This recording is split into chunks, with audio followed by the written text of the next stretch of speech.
Ambassador Velthar had grown old listening to ghost stories.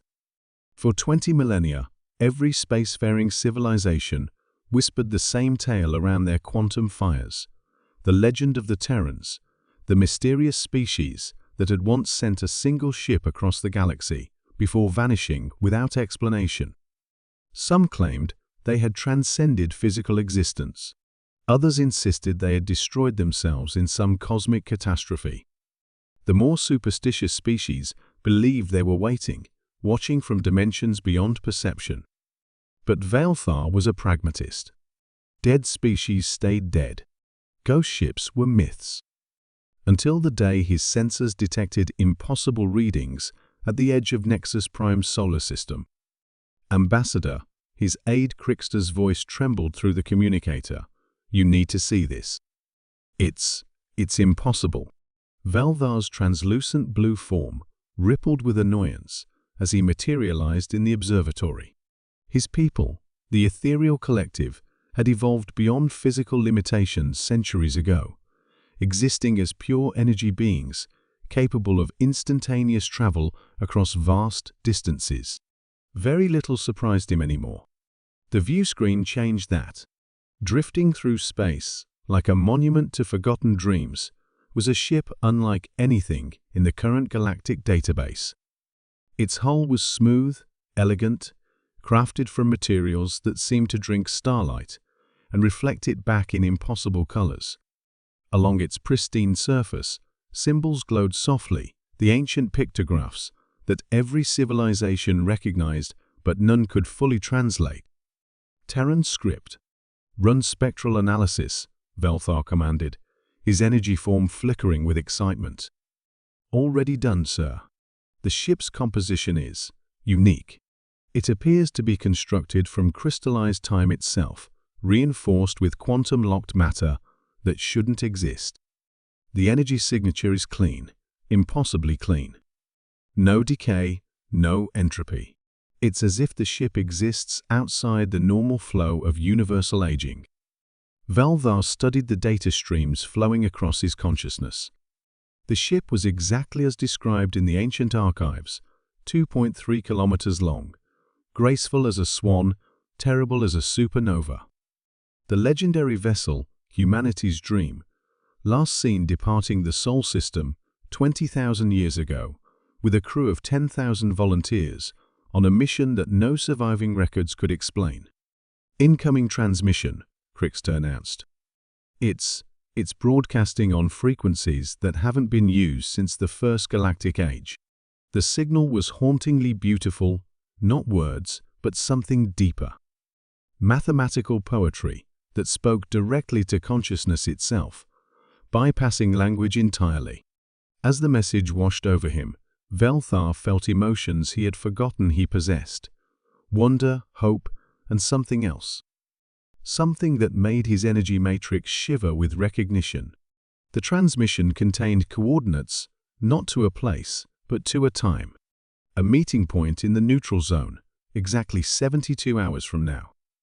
Within hours, the news had spread across every inhabited system.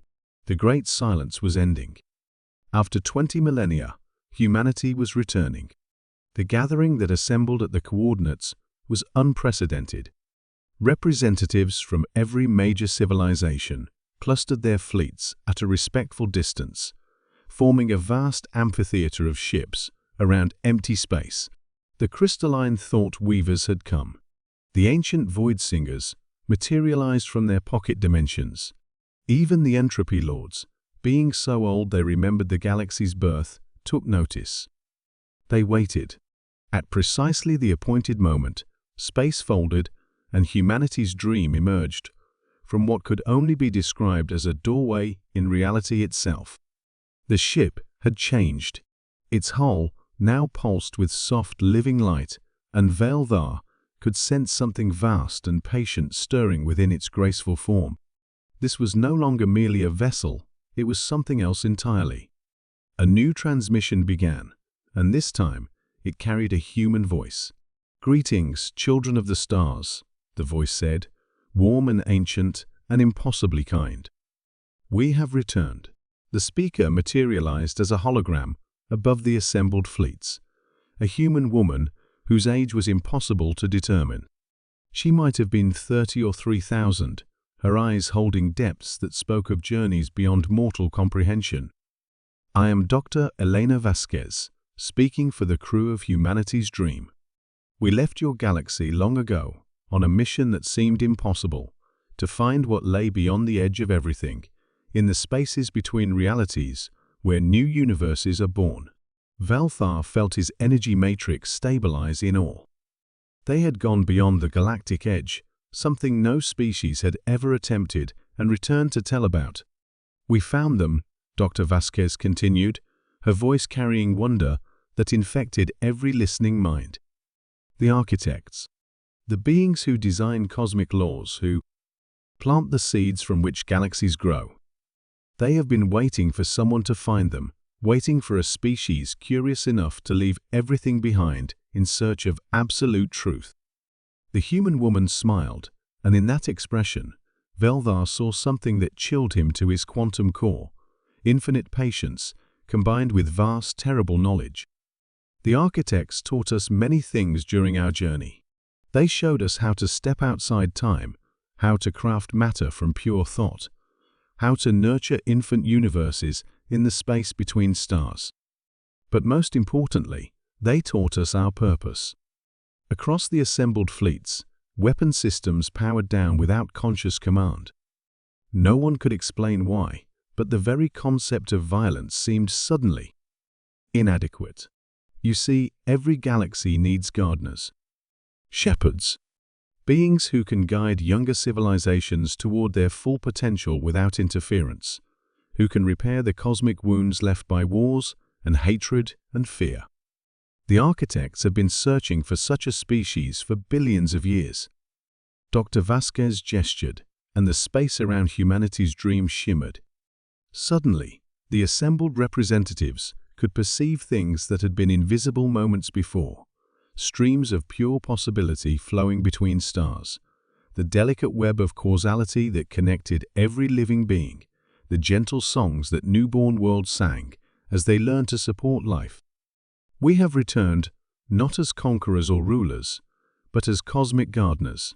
We offer no laws, no demands, no restrictions.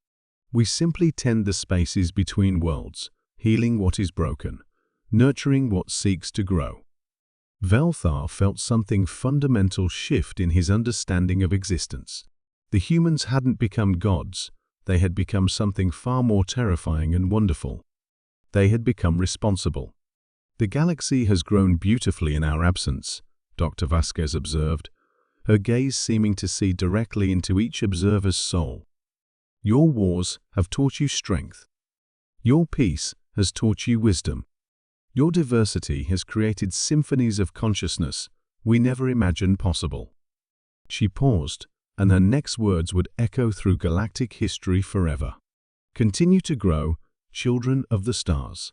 We will be here when you need us, working in the quiet places, mending what breaks, ensuring that every species has the chance to reach for something greater than themselves. The universe is vast and full of wonders yet to be discovered." As the transmission ended, humanity's dream began to fade, not disappearing, but somehow becoming part of the cosmic background itself, present, but invisible, watching but not interfering. Ambassador Valthar realized with a mixture of relief and existential terror that humanity had indeed returned. But they had returned as something far beyond what anyone had imagined: invisible guardians who had taken upon themselves the responsibility of tending an entire galaxy's growth. The ghost ship continued its eternal voyage, and the galaxy was no longer alone. In the weeks that followed, strange things began happening across civilized space. Planets on the verge of ecological collapse suddenly found their biospheres mysteriously restored.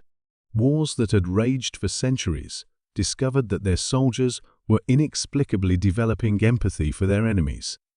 Dead systems showed signs of new life. And sometimes, just sometimes, observers reported seeing a graceful ship moving between the stars, not imposing its will, but simply ensuring that the garden of the galaxy continued to bloom. Humanity's silence had ended, but their message was louder than any words.